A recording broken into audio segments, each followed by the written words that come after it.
Today's video dedication is for Whiskey Jack. Ojer Kaslem versus Trostani, Bladewing and Rith. A slow two-hander, but with the ramp it will be decent. Ancient Tomb's gonna cost us a lot of life, but let's try it. We get into a Nature's Claim on turn 1, get down at the tapped Bladewing Sanctuary, and if we get into a forest next turn, then we're saving life on the Ancient Tomb and we're getting our ramp going first of all. Bladewing throwing out a Sol Ring on turn 1, and then Trostani throws out the Shire. No land for us, it is more ramp in the form of Rampant Growth though. So if we go for Ancient Tomb, actually allows us to ramp twice here, so Nature's Law and 3 visits both bring in a forest untapped, so we will go for one of those. Grab our first basic, and then having an untapped land doesn't matter here, so unless we want to go Nature's Claim onto the Bladewing. Is that aggressive? It is aggressive, and we will do it. Always the risky run when you play a turn 1 Sol Ring and don't do anything with the mana. Talisman of Impulse from Rith. A Blood Pet from the Bladewing, still struggling on red mana over here.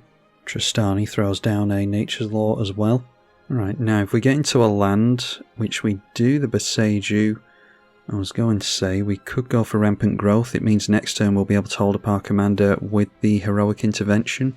As it stands now, we don't have protection for our commander, but we will be able to swing in with it next turn potentially. But getting it down on turn 4 isn't terrible with protection held up, so I'll play the Boseiju and we'll go Rampant Growth. Noteworthy that the Rakdos player over here was holding up priority, so may well be that he was expecting our commander and hoping to be able to blow it up. Rith playing a Draconic Muralists. When it dies you can search your library for a dragon card, reveal it, put it into your hand. So looks like it might be Naya Dragon Tribal. No white mana over here yet. And that is the first piece of red mana for our opponent. Luckily we did not keep the Boseiju in hand for our opponent, although that would have fixed his red mana on a land anyway.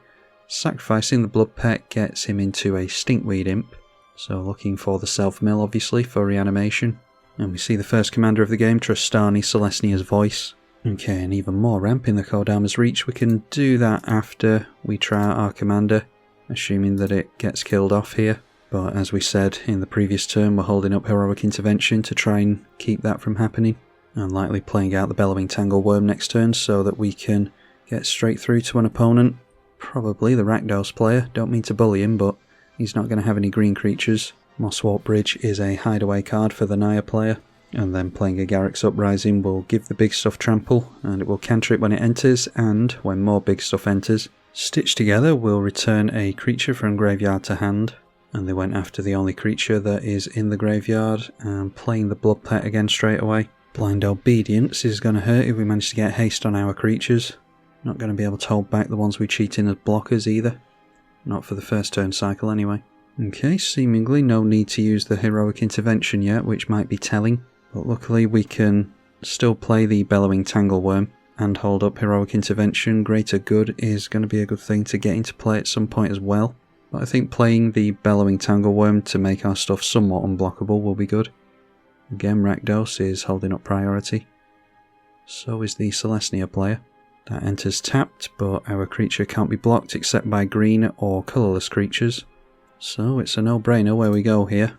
Now forcing our opponent to try some removal here. That is a Terminate. We would quite like to keep our Bellowing Tangleworm, so we'll use the Heroic Intervention now. And this means that we can more liberally tap out during our next few turns. Alright, and we hit for 6 points of commander damage, so it should be able to hit a creature here. Although I have whiffed with commanders like Gashath before, so alright, but not this time. That is Archetype of Endurance. We can get a creature and or a land, so okay, not sure why it didn't let me choose a land there. Yeah, it says you can put a creature and or a land from among them onto the battlefield, so we should be able to do both, but for some reason as soon as I click this to give hexproof to all of our stuff, it didn't let me choose a land, which is annoying. Anyway, we do have somewhat more protection for our creatures now, which is good. Got a hell of a board state here. Cultivate will fix Rith's white mana finally. Curiously only going for 1 plains though. And then we see a Fires of Yavimaya. Creatures you control have haste, and you can give a +2/+2 buff by sacrificing it. So ready to get down the Rith next turn most likely. And before the Rakdos player untaps, the Shire is going to make a food token, so Trostani not all that worried about what the Bladewing is going to be doing on his turn. Likely to see a hasty creature from the Bladewing, but this enchantment will soon deal with that. Sacrificing the Blood Pet again with one card in hand. And down comes Bladewing. Haste, not of much use when it comes in tapped. Gruff Triplets now. A trio of 3/3s. And they will of course gain life from these with the Trostani Celestia's Voice. Yeah, I was going to swing in towards Trostani next turn, but I don't suppose we could have expected them not to start getting a token army down anytime soon. Alright, excellent. A Sylvan Library, so can't quite afford Kodama's Reach and the Greater Good. Maybe just a couple of enchantments during this turn cycle. We'll swing in first and see what we can do. And then just hold back the other two. Ojer Kaslem going in down the middle again. So there we see 12 points of Commander in total. Life total goes down to 30. And there we've got a Selvala, which is tempting, but doesn't have haste and comes into play tapped anyway. Titan of Industry could do some stuff. Yeah, let's get that down. And again, as soon as I click that, didn't have an opportunity to get the other basic into play here, so we should be 2 lands up here, but we are not, annoyingly. Going to destroy an artifact. Going to put a shield counter on my commander and destroy an enchantment. I'll go after the Garruk's Uprising.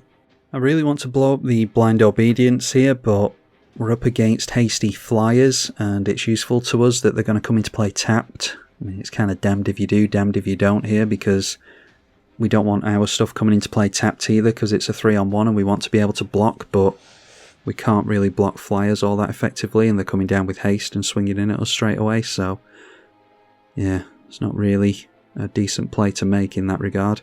Shield counter on the commander, so then we can go for the Greater Good is going to be good to have in play, I think, and yeah, I'd like to play the Sylvan Library, but having more mana available is going to be useful as well, so we're easily going to be able to play around a board wipe with Greater Good in play, so having more mana to replay stuff next turn would be useful, although I don't think we're going to see a board wipe. Utvara Hellkite now from the Dragon player, and the 4/3 getting through to us. Going to trigger the Utvara Hellkite for a 6/6 dragon, and do we allow them to tutor here? I think that's alright. I'm not going to take 4 from that for the rest of the game. Doesn't have double strike or anything, does it? Although they can sacrifice this to buff it to kill off the archetype, so I think we take this damage for a turn. We can always block it with the Titan of Industry next turn. I can exile the Utvara Hellkite with Duplicant as well, maybe. Don't want to risk losing the archetype of Endurance. The Bladewing able to untap here. We are up against flyers, unfortunately. There's another one. Angel of Suffering.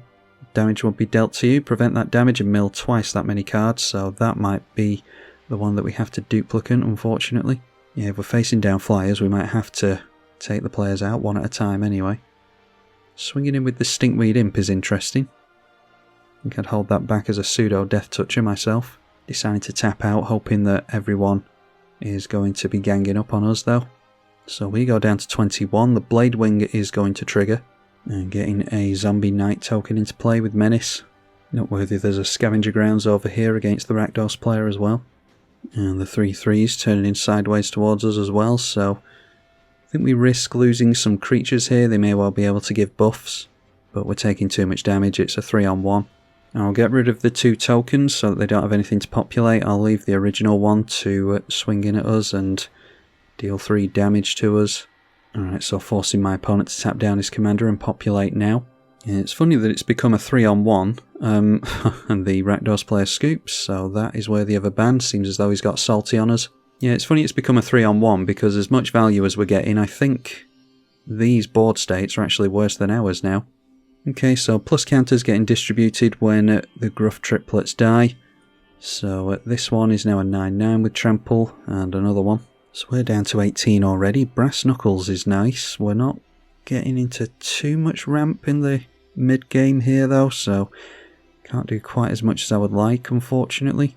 Or quite as much as I need to be able to do, I should say. So we have to go for a Duplicant onto the Utvara Hellkite, because I dare say this is still a 2-on-1. The Gruff Triplets are a real pain as well, because they have Trample, so we can't chump block and then sacrifice in response, because The trample damage will go through entirely then. Do have a 6/6 duplicate here though, so we can go for greater good, sacrificing that. That will draw us 6 and we discard 3. So now seeing some more mana, including a Nykthos is great. Scroll Rack to put something like a Thunderfoot Baloth on top is good. So discard, Forest, Forest, and the Cultivate. Play the Nykthos, make 11 green mana, so that we can play ourselves a Brass Knuckles. We cast the Brass Knuckles, so we get another copy of it. Each one equips for 1. We need to equip both of them onto the Kaslem so that we can have double strike. These come into play tapped, but it doesn't matter. We will equip both of them, go down to 5 mana, and then I think we're fine to just get down the Thunderfoot Baloth here so that we've got a buff on our creatures. But yeah, the Blind Obedience is going to do some work for our opponent here. We're taking more damage than we should be, but we'll be dealing 16 commander damage here at least. I don't think we're going to be able to outrace our opponents here, unfortunately. Might have to give up on some hexproof or Intimidate or something like that. I don't suppose the Intimidate really matters anymore, does it? So I'll go in at the Naya player, and that's hit number 1. Allows us into the Selvala again. There is a Kogler, which might be a good idea. This has 7, I thought it has 7 toughness, it has 7 power, so it can't survive against the dragon. An Apex Altasaur might be an idea then, so that we can get rid of a couple of Gruff triplets before they get too out of hand. Might be that the Celestia player has some protection held up though. Go after a token as opposed to the original. Priority being held up. And yeah, looks like they've got something. Maybe a means of indestructible and populating. It's a Druid's Deliverance. Prevent all combat damage that will be dealt to you and populate, so just wanting to make another token. But as long as it's only the original that's in play, unless our opponent can flicker it, he's not likely to be able to make token copies in Celestia. That's more of a blue trait and a red trait. And preventing combat damage isn't going to help against the Altasaur. So Altasaur still hits this, but that will die and buff the other Gruff triplet. So now the problem is if we target the Apex Altasaur, I think that was a 9/9, so this is going to get buffed up to a 12/12. Which means the Altasaur can still deal damage to it, enough to kill it. So yeah, we'll still target over there. Yep, so that's a 12/12. This is an 18/18 with trample though, so it's still a worry. So now we've managed to get rid of the tokens and our Apex Altasaur. Unfortunately, this is a 30/30. Pretty good one in Trostani apparently.